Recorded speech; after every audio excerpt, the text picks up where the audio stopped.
আসসালামু আলাইকুম। কেমন আছেন সবাই? আশা করি সবাই ভালো আছেন। আজকে থেকে আহ, আমার চ্যানেলে একটা প্লেলিস্ট থাকবে প্রিপোজিশন নামে, যেখানে আমি প্রিপোজিশনে যতগুলো ক্লাস নিব একে একে ওইখানে আপলোড করব। আজকে ক্লাস নিব প্রিপোজিশন, শুরু থেকে শেষ পর্যন্ত প্রিপোজিশন নিয়ে যা আছে দেখানোর চেষ্টা করব। সাথেই থাকুন। চলুন শুরু করি। Let's go to the board. আগে থেকে এইখানে আমি কিছু বিষয় লিখে রেখেছি যেন আমাদের ক্লাসটা খুব বেশি লং না হয়, যার জন্য এই পাশে দেওয়া আছে বিভক্তি, প্রথমা বিভক্তি, দ্বিতীয়া, তৃতীয়া, চতুর্থা, পঞ্চমী, ষষ্ঠী এবং সপ্তমী। আর এই পাশে দেওয়া আছে বিভক্তি গুলো, কি দিয়ে বিভক্তি কোনটা বোঝায়। যেমন প্রথমা বিভক্তি নাই, এখানে কোনো বিভক্তি নাই। দ্বিতীয়তে রয়েছে কে, রে, প্রতি, দিকে, যার জন্য হবে টু। এই টু দিয়ে কে, রে, দিকে, প্রতি বোঝায়। কিন্তু প্রথম বিভক্তিতে কোনো বিভক্তি নাই, যার জন্য এটা হচ্ছে শূন্য বিভক্তি। তৃতীয় বিভক্তিতে হচ্ছে দ্বারা, দিয়ে, কর্তৃক। এই দ্বারা দিয়ে কর্তৃক বোঝানোর জন্য বাই এবং উইথ ব্যবহার করা হয়। বাইয়ের পরে হচ্ছে ডুয়ার, যেটা হচ্ছে বাইয়ের পরে বেশিরভাগ সময়ই ম্যান থাকবে বা পার্সন থাকবে, আর উইথের পরে থাকবে ইনস্ট্রুমেন্ট। উইথের পরে থাকবে ইনস্ট্রুমেন্ট।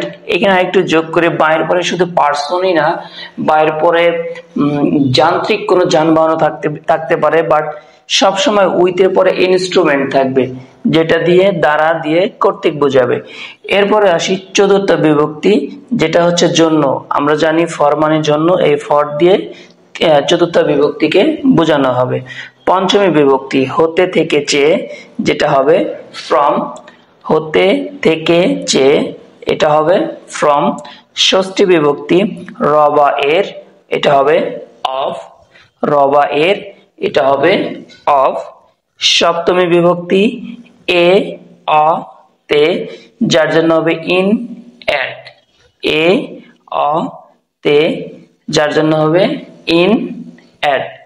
আপনারা চাইলে একটু স্ক্রিনশট নিয়ে রাখতে পারেন সুবিধার জন্য, যেন আমাদের পরে কাজে লাগে। ওকে, এইবার আমরা এক এক করে উদাহরণ দেখব কোনটা কিভাবে ব্যবহার হয়। প্রথম বিভক্তি শূন্য বিভক্তি, এখানে কোনো বিভক্তি নাই, যার জন্য আমরা প্রিপোজিশন ব্যবহার করব না। যেমন হি ইজ আ ম্যান, অথবা student. Student, he is a student. He is a student অথবা হি ইজ এ ম্যান, এইখানে কোনো প্রিপোজিশন নাই, কারণ এটা হচ্ছে শূন্য বিভক্তি। এরপরে দ্বিতীয় বিভক্তিতে আছে টু, যার জন্য দেখানো হয়েছে কে, রে, প্রতি, দিকে। যেমন আমরা যদি উদাহরণ লিখি, Allah is kind to us. Allah is kind to us, Allah আমাদের প্রতি সদয়া। টু দিয়ে এখানে প্রতি বোঝাচ্ছে, টু দিয়ে এখানে প্রতি বোঝাচ্ছে। আচ্ছা, তারপর এখানে লেখা আছে দ্বারা দিয়ে কর্তৃক, বাই অথবা উইথ। এইখানে যদি লিখি I finally killed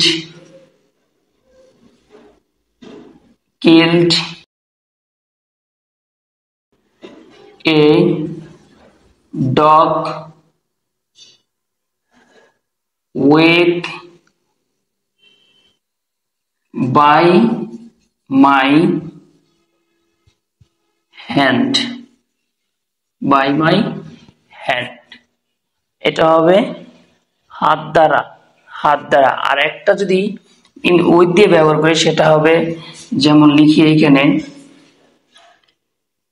the dog killed with a stone, পাথর দ্বারা একটা ডগকে হত্যা করা হয়েছে। এটা হচ্ছে উইথ। যখন কোনো ইনস্ট্রুমেন্ট বোঝাবে তখন হচ্ছে উইথ, আর যখন কোনো পার্সন বা যান্ত্রিক বোঝাবে, যান্ত্রিক কোনো যানবাহন বোঝাবে, তখন হবে দা। এরপর আসি ফর। আমরা জানি ফর মানে জন্য, এখানে আমরা লিখতে পারি I wait for you, I wait for you, আমি তোমার জন্য ওয়েট করছি।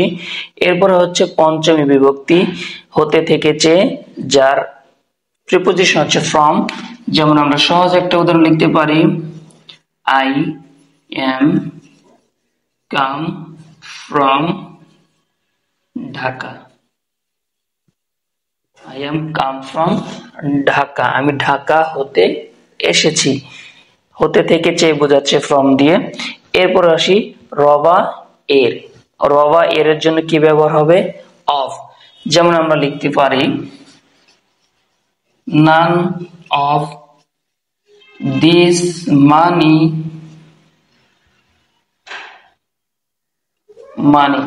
none of this money is mine. none of this money মানে এই টাকার কোন কিছুই আমার না, এই টাকাটা আমার না বা কিছুই আমার না, এটা বোঝাচ্ছে। এরপরে আসি সপ্তমী বিভক্তি, যেটাতে আছে ইন অ্যাট।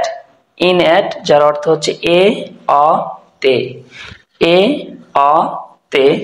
যেমন আরেকটা বলে রাখি, ইন ছোট শব্দ, ছোট স্থান, আর সরি অ্যাড হচ্ছে ছোট স্থান, ইন হচ্ছে বড় স্থান। কিন্তু যদি একটা স্থানই থাকে তাহলে সেই ক্ষেত্রে সবসময় ইন বসবে, আর যদি দুইটা স্থান থাকে বা ততোধিক স্থান থাকে তাহলে আগে হবে অ্যাট, বাকিগুলোতে ইন হবে। যেমন I live at Mirpur in Dhaka city. Dhaka city, I live at Mirpur in Dhaka city. এই ঢাকা সিটি হচ্ছে বড় শহর, যার জন্য এর আগে হচ্ছে ইন, এবং মিরপুর হচ্ছে ঢাকা সিটির একটা ছোট্ট জায়গা, যার জন্য হচ্ছে অ্যাট। দ্যাট মিনস যদি এইখানে একটা শহর থাকে বা একটা জায়গার নাম থাকে তাহলে হবে ইন, আর যদি একাধিক বা ততোধিক জায়গার নাম থাকে তাহলে প্রথমটাতে হবে অ্যাট, বাকিগুলোতে হবে ইন। এই ছিল আজকের প্রিপোজিশনের ছোট্ট ক্লাস। এরপরে দেখা হবে সিরিয়াল আকারে ক্লাস 1 2 3, এইভাবে আমরা প্লেলিস্টে যোগ করব। আশা করি আপনারা দেখতে থাকবেন এবং কমেন্ট করতে থাকবেন। Thank you.